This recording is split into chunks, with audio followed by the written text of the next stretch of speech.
A Purkinje cell in your cerebellum is firing right now. Not once in a while, like more like 50 to 100 times per second, constantly, whether you are paying attention to it or not, doing its job. And it has been doing that since you've been born. Let's consider another type of cells. Somewhere else in your cortex, a pyramidal neuron might fire once every 2 seconds, and consider that a busy day for itself. Those two numbers, like 50 per second and like half per second, everything we do in this course starts with the question of how you get those numbers into a computer and do something useful with it. That's the basic logic. So, today we write our first real Python script, Python code, and by the end of these, like 10 minutes, you will have 4 neurons living in your computer's memory and a figure comparing those two. Okay, let's get to it. Here we are, session 2, variables, types, and arithmetic. The single goal of this 10 minutes will be to learn how to store your neuroscience numbers in Python and calculate with them later on. So here's the entire idea behind programming, and I mean that like seriously. You take a value, you give it a name. That's it. That is the single thing that is of utmost importance. Everything else is like decoration on top of this concept. Okay, let's see, what do we have in here? In Python, you do it with an equals sign. Very basic to understand, right? This equals that. This name equals this value. On the left is the name you pick. For example, in this example, we have firing rate, neuron ID, number of spikes, etc. On the right is the value, where the value lives. Now, one thing that will save you confusion later is that do not read equals as equals. Read it as gets, like quote unquote gets. Firing rate gets 12.5. Okay? It's an instruction, not an statement. It doesn't mean firing rate equals 12.5. But as I mentioned, using get, it would be firing rate gets 12.5. It's an instruction, not a statement of fact. You are telling the computer to go put that value in a box and write the name on the box. Look at what I have here. A firing rate, which is a decimal number, 12.5. A neuron ID, which is text, basically. So it goes in quotes or quotations. A spike count, which is a whole number, and whether the neuron responded or not is just true or false. Those 4 lines are already like a real description of a real neuron that you can actually observe on a living brain.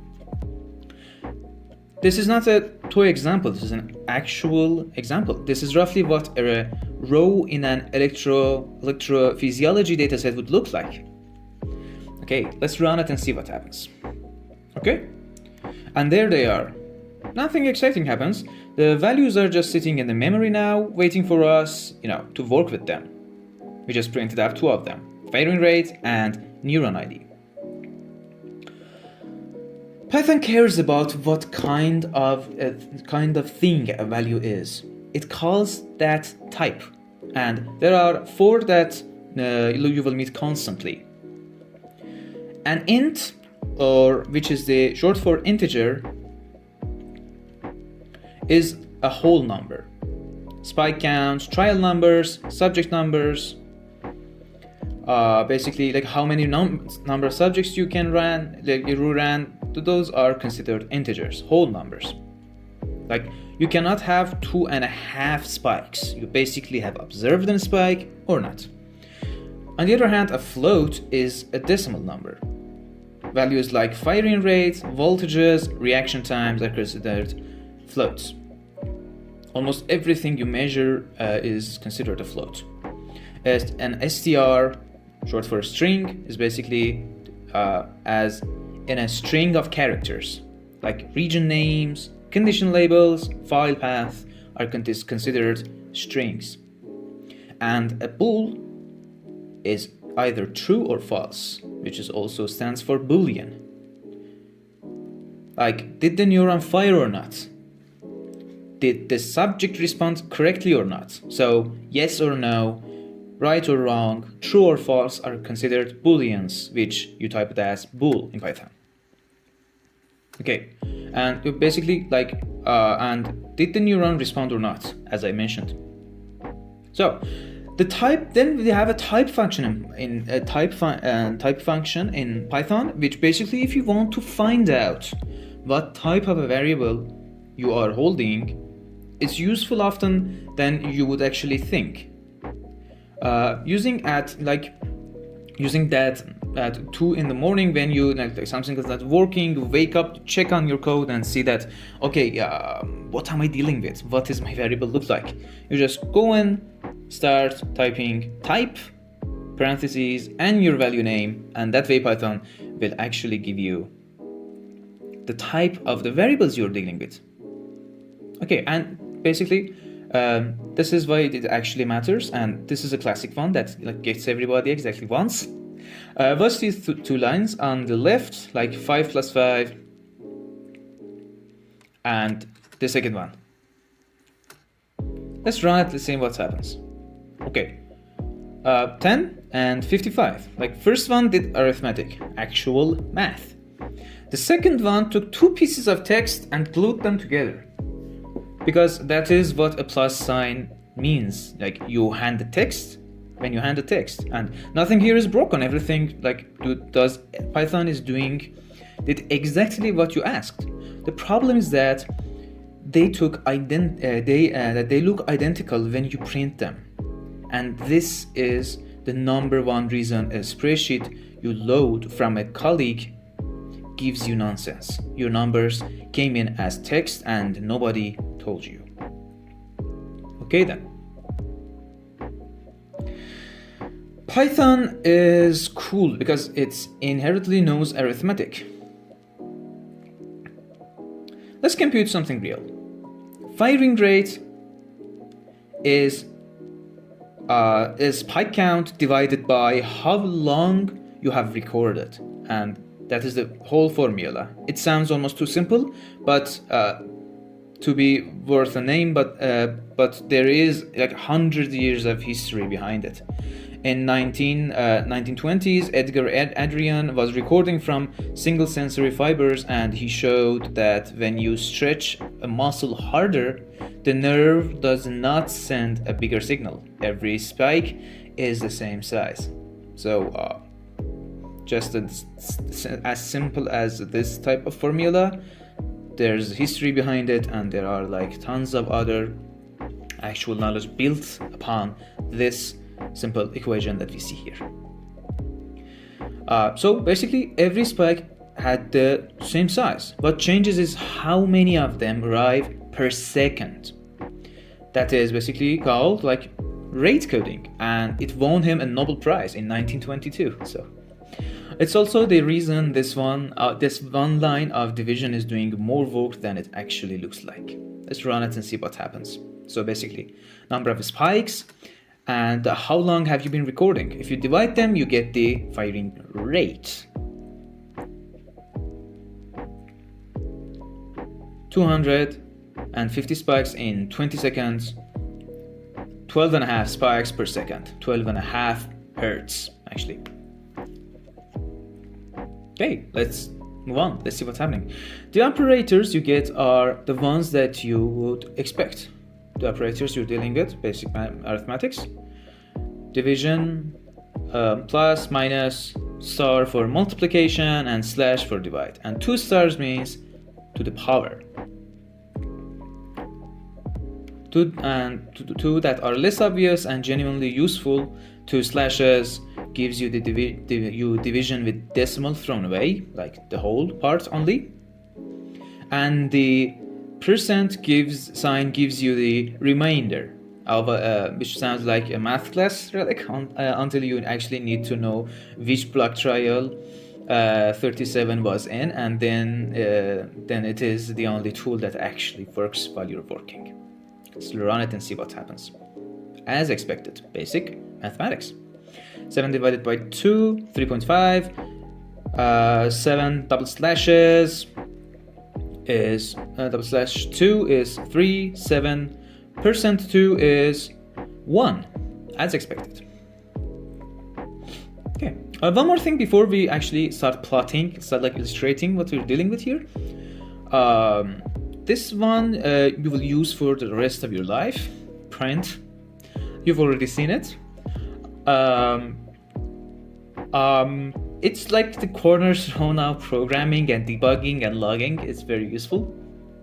So if I just print the rate, I just get a like bare number. Like if, as you've seen here, if you just print the rate, you get the bare number, 12.5, as discussed.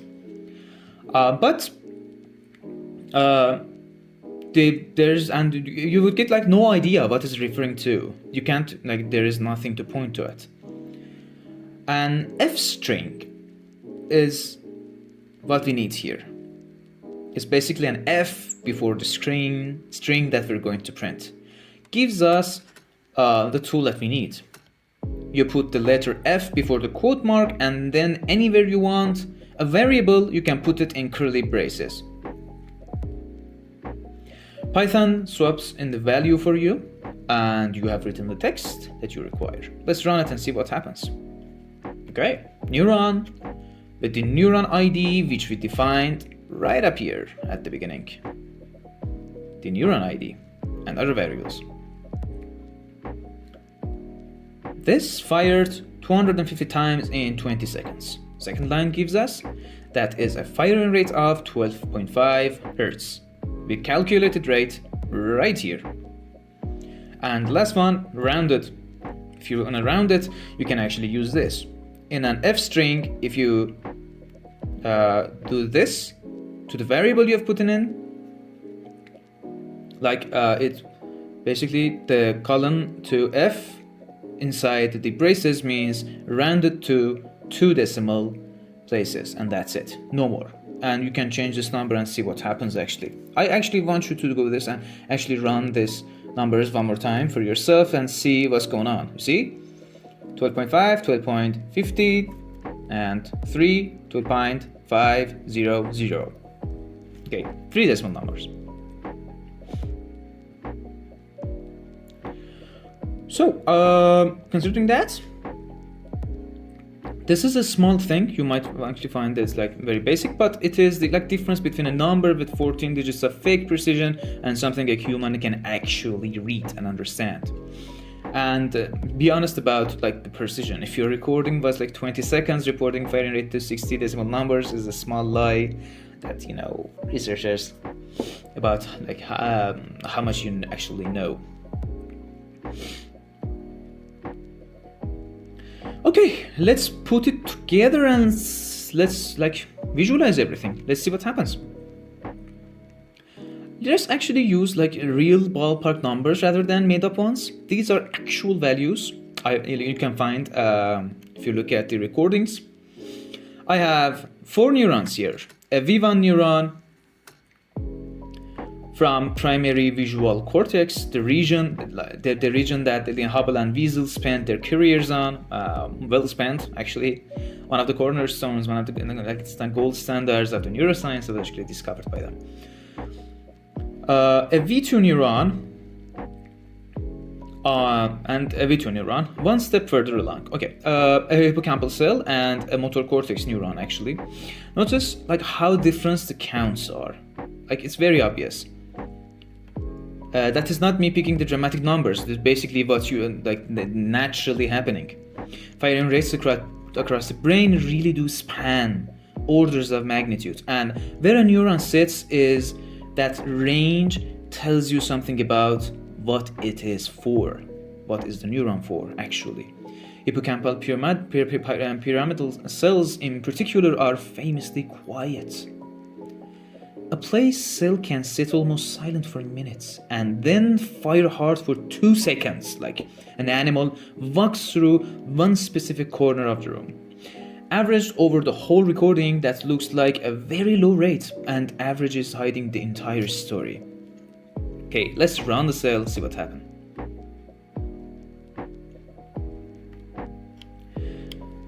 There's the root printing our 4 rates, and there's the figure. This actually plots real numbers. This is a real plot. You made it. It has labels. It has units on the y-axis, and if you put it in a lab meeting, nobody would ask you what it is for. Python makes it all possible with just a few lines of code. Very understandable, very easy.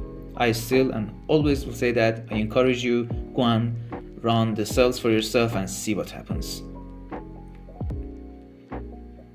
V1 cell firing rate is 12.5 Hz, V2 is 6.5 Hz, very obvious differences as I discussed.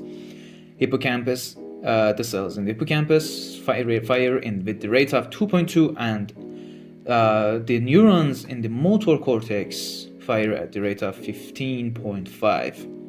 Actual real numbers based on research. Look at the chart. Magnificent difference, isn't it? Cool to know that this chart is actually like based on real observation. So basically, please go on and try it yourself. Notebooks are available, everything are fine, and this video is just introduction to what you will be facing. Okay, so in about 10 minutes you went from nothing. Let's wrap it up. Let's see. From like absolutely nothing to storing neuroscience data in named variables and do arithmetic on it, do math on them, do some calculations. And see, there is a small exercise at the bottom of the notebook, and like 5th neuron, 90 sparks, same 20-second recording, and get it onto the plot. If your new bar shows up here, if your new bar shows up at like 4.5 Hertz, right here it is. You understand everything in this section. Okay, and one thing you might actually have noticed, and if you did not notice it now, to add that 5th neuron, you have to type a new variable and then add its name to like one list, and then add its rate to another list. 4 neurons is fine. 40 is annoying, right?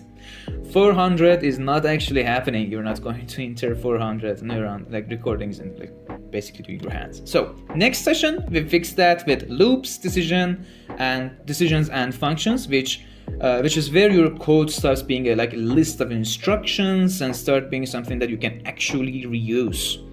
Remember, the code you see here, you can actually use it multiple times in your career. The notebooks and the data are all free, available on the GitHub as mentioned. Link in the description. Actually, you might not find the description, you might find it in the first comment. Apparently, if you're just starting out putting videos on YouTube, it doesn't let you put outsider links in your description. I didn't know, first time for everything, okay? So, see you in the next session. Hope you enjoyed it.